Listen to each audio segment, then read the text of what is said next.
You want to be engaged. You want to be present. You want to have that energy. I feel better about the world. Life looks brighter. I'm taking more positive action in my life. You don't passively just have energy. You have to create it. You actively create it and you actively bring it into your life.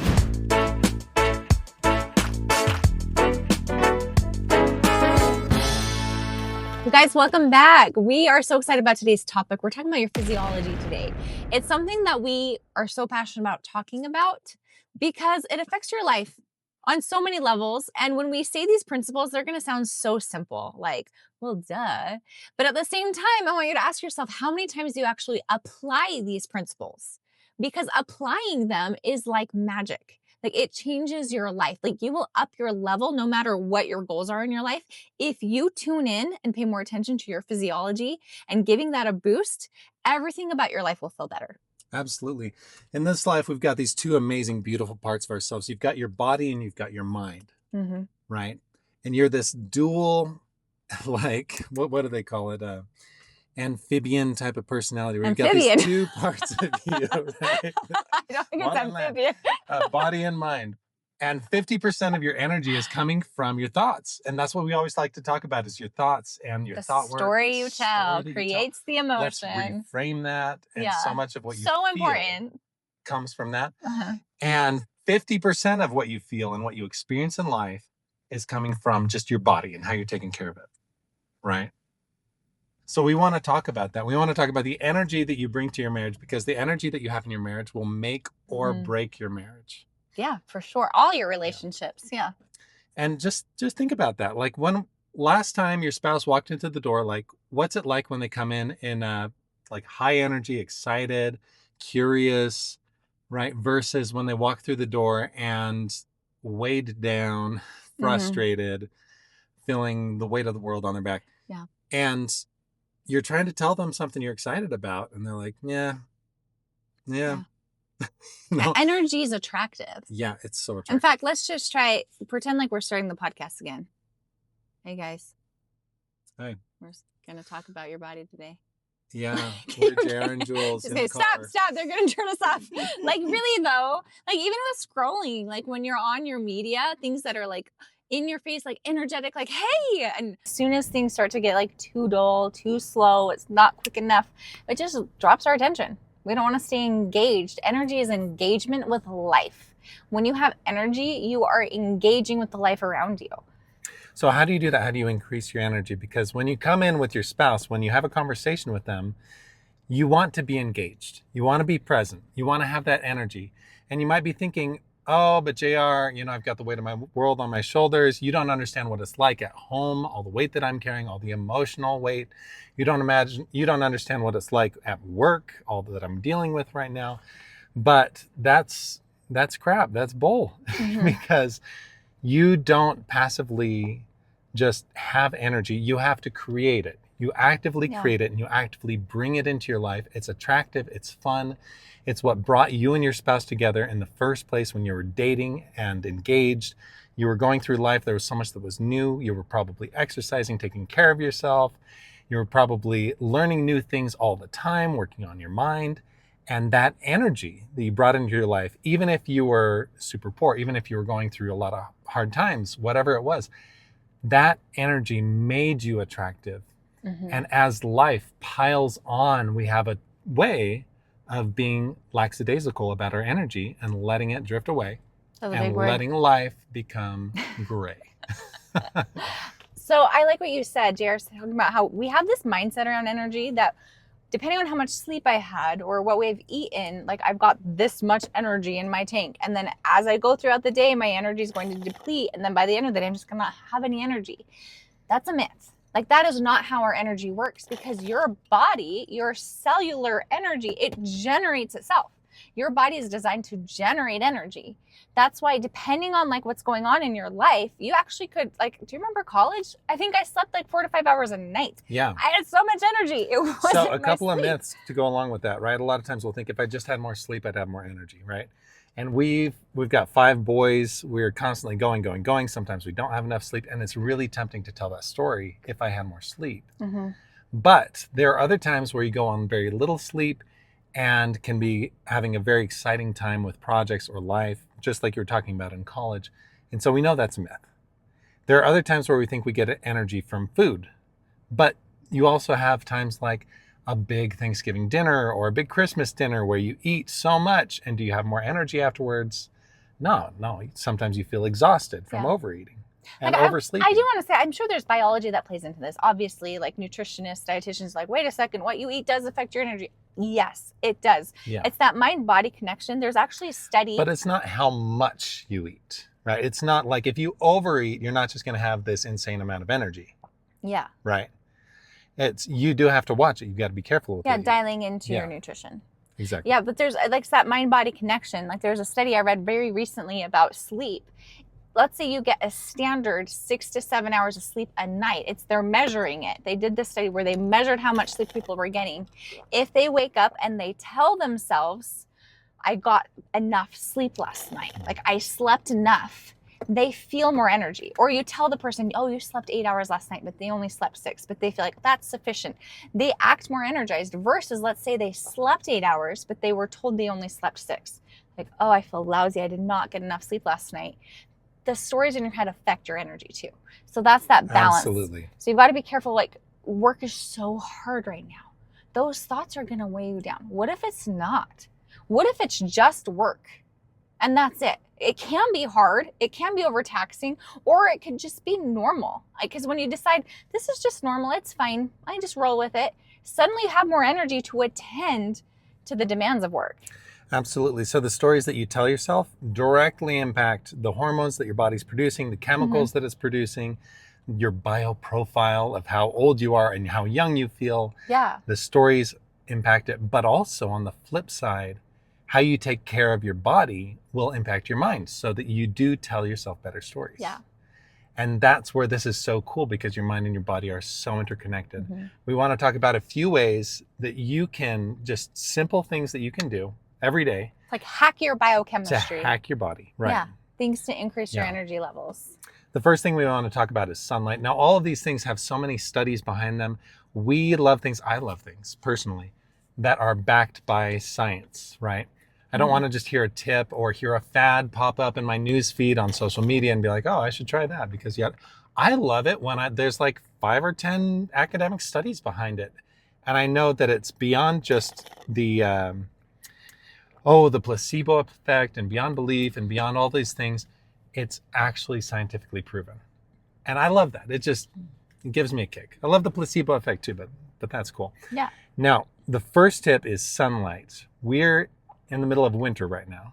The days are getting shorter, and the amount of depression, anxiety, mental illnesses tends to spike and peak. Maybe marital conflict. I believe that. I don't have a study behind that, but I'm sure there is. We would probably see an increase of divorce due to these things. You also, when you have time changes and you have different things like that, and you've got less sunlight, you do see an increase of other physiological, like heart issues and things like that. Yeah. So sunlight is key. And with sunlight, you want to get outside. You want to get that exposure on your skin. Oh man, I think I cooked myself.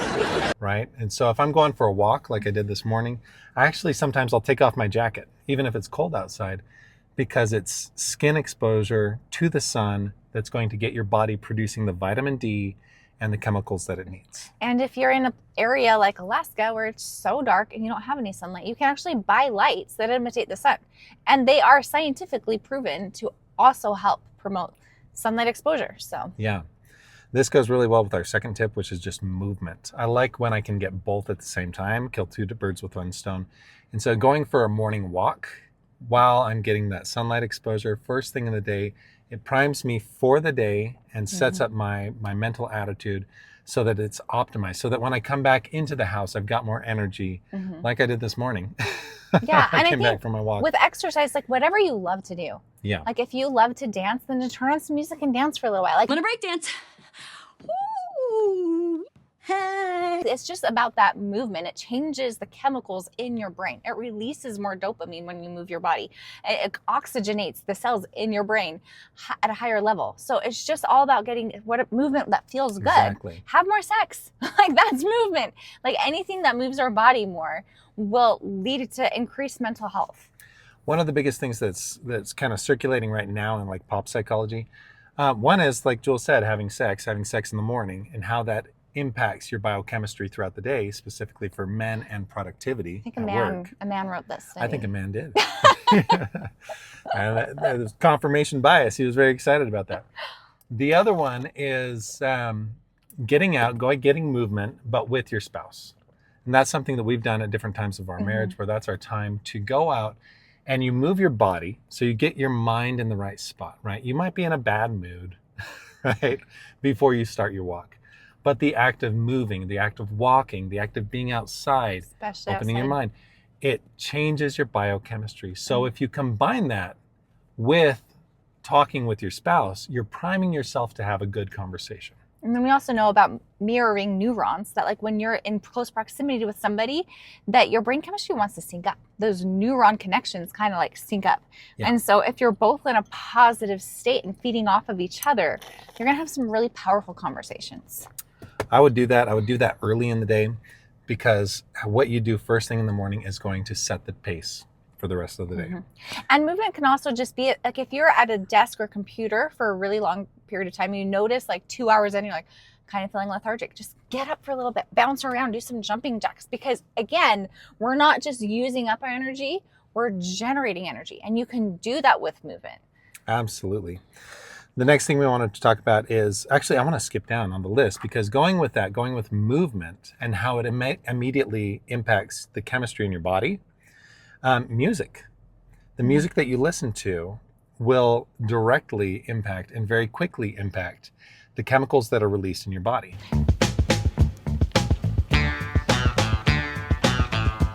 And I'd say for better or for worse. Yeah, it depends on, because you know, we've all listened to that screamo music that like suddenly I'm like, life is terrible. People are terrible. Yeah, but that depends too, because like, if you were listening to that type of music when you were young, when your brain was developing, when you were at a very impressionable time of life and you were enjoying it, yes, you have anchored in positive things, right?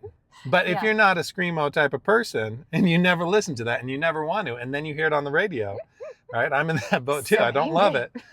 Then it's like, I don't love this. So listening to music that elevates your soul Right. and gets you into that mood that you want to be in. A lot of people have very strong anchors tied in, and these are triggers, right? If you think about being triggered, but in a positive way, they have very strong anchors to church music, right? They have very strong anchors to the music that they listen to in their teenage years, right? All of us do that. When I turn on Josh Groban, Julie lights up, right? Or Rascal Flatts or Coldplay or any of those things that we listened to back at that time. So young again. You feel that. What's interesting about that is they've done studies on that your body will release the type of chemicals, the chemical profile of a much younger person when you listen to those types of things, or when you surround yourself with the sights, the sounds of the things that you were doing when you were a teenager. It's so cool. Very cool. So you want to feel younger again? Listen to some of that music, even if it bugs your family. Okay. Other easy things you could, well, this isn't really easy, but cold plunging, like jumping into cold water, taking a cold shower. I know that was like trendy, but there is science to back that up. Massive science. It increases the amount of dopamine your brain creates. And dopamine is a chemical that is linked to your motivation. So if you want more motivation to go do things in your life, you want more dopamine. And an easy way to do that is cold exposure. Exactly. If you want to change your energy in your body fast, then you got to do something extremely different than what you're doing right now. If I'm sitting on the couch, then hopping into that ice cold water is drastic difference in physiology. Low breaths, beautiful. Be one with the cold. He's gonna feel incredible. Incredible. Like you feel your blood flowing. Like it wakes you up. Ready to go. And they say all you really need is like 4 times a week. Aim for about 11 minutes a week. Anywhere from 50 to 60 degrees temperature is optimal. Exactly. What I love about the winter is, I just filled up our cold plunge. We've got one in the garage, and with just the house water. And I measured the temperature of the house water going in there. Cold water was 54 degrees, which is about what we like to do anyways. So if you go take a cold shower, right? And you can get those benefits much faster in a cold shower than a cold plunge, because running water on your body, you're going to feel it much faster than sitting down in a cold plunge. I highly recommend that. Yeah. Great way to start the day. And then Turn on some fun music while you do it. The opposite of that is heat exposure. Like if you have a sauna. My troubles are just melting away. You can buy saunas, like at-home saunas on Amazon, really like decently priced. It's like $100. Yeah. You can buy an at-home sauna where you can just like infrared sauna, heat up your core temperature, sweat, and it releases so many toxins from your body that you'll just feel better, feel more rejuvenated. Yeah, you feel immediately better after the sauna. And what is kind of nice too, in the middle of winter, if you're living in a cold place, you don't get that nice warm feeling of the sun on your back like when you're laying out at the beach all the time.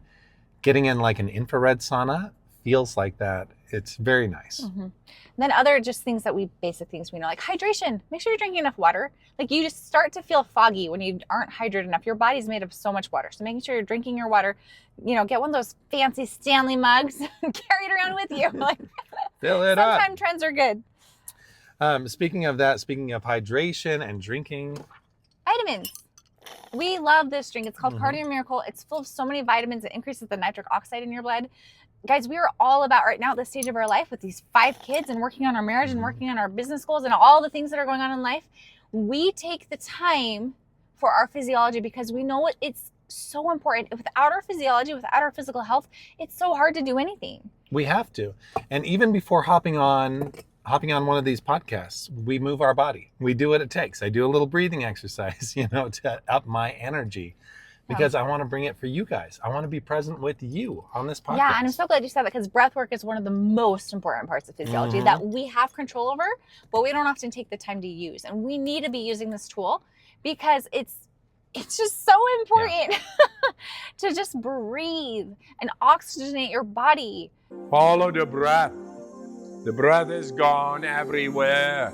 So many of us are shallow breathers. When we're stressed and we're trying to get through something, we just don't breathe very much. But taking big inhales, this has been around for centuries, guys. Like you look at the Eastern medicine, Eastern tradition, like they will sit for hours and just breathe because of the life force that it brings into their life. Absolutely. And this is something that has been overly studied and overly documented. So underused though. Yeah. So underused. So, for example, they've done studies on college students while they're taking tests, just watching their breathing. And you mentioned shallow breathing. So if you're doing like a math test or you're doing something just monotonous or whatever throughout the day, like especially something where there's a little bit of stress, people actually stop breathing. And so you're not getting as much oxygen to your brain. And so if you're going into a stressful situation, a stressful conversation, you're feeling a little worked up, Panic attacks. notice that your brain is probably not getting the oxygen that it needs. When it gets more oxygen, it activates that prefrontal cortex. You're able to think clearly, rationally, and approach the thing as teammates. That there's so many different types of breath work. We could go into that. It's probably a whole nother podcast. But the number one thing to know is that you just want your exhale to be longer than your inhale. So take a deep inhale, fill up your lungs, and then exhale slowly as you can. Like make that exhale last, because as you're exhaling, your body's absorbing the nutrients that it needs from the air. The exhale longer than the inhale, what that does specifically to your body is it calms it down if you're in an agitated state. So if you want to be present with your spouse, if you want to change your body chemistry and get into that state, deep breath in, long exhale like Jules said. And immediately do that with us right now in the podcast. Notice as you breathe out how that feels. If you combine it with an audible sigh, that increases and amplifies the good chemicals that are being released in your body. Now, Justin's been doing this lately. You can also change your breath work. We talk a lot about breath work for calming ourselves down. You can do it to amp yourself up too. Yes. So what I do and what I've done over the past 4 or 5 years is actually Wim Hof breathing. And you can look that up on YouTube. It's super easy. And that type of breathing exercise, it's faster, it's fast paced, but what it does is it increases the adrenaline in your body. It increases your immune response. So if you're feeling sick, this is really good. And it dampens inflammation. So when I do a Wim Hof breathing, immediately afterwards, I feel a lot more clarity, I feel a lot more energy, and I'm pumped and I'm ready to go. So that's That's the other half of breath work, is activating your sympathetic nervous system, your fight or flight, when it's appropriate. So all of these things. Last thing, as we're talking about our body and we're talking about how you want to show up with your spouse, I want you to take a second and just think about your caffeine intake. Secret ingredient in these Nutri-Yum bars that make me feel so good. Right? We're not saying good or bad. I saw that look on Joel's face. But I like my caffeine. I have 5 kids. caffeine, yeah, I love caffeine. I enjoy it. But what you want to do with caffeine intake is watch when you take it, right? We've got this natural energy booster, nitric oxide supplement that increases the oxygen in your blood. And that's a really good energy booster, non-caffeinated. But with caffeine, what it does is it dampens it blocks the adenosine receptors in your body. And so you don't feel as tired, but it doesn't process them, right? And so you get a wave afterwards of either you get some brain fog, probably, if you're anything like me, and you also get that hit of exhaustion, the crash afterwards. When it all catches up to you. So what you want to do with caffeine intake, this is what the studies are showing, is prolong it. Wait a few hours after you wake up. Not first thing in the morning. Don't do it first thing in the morning. Get your sunlight, do some breath work. When I do Wim Hof breathing, I feel energized, I feel alert. That's what's wild, is I feel like the opposite of the brain fog without the caffeine, without the supplement.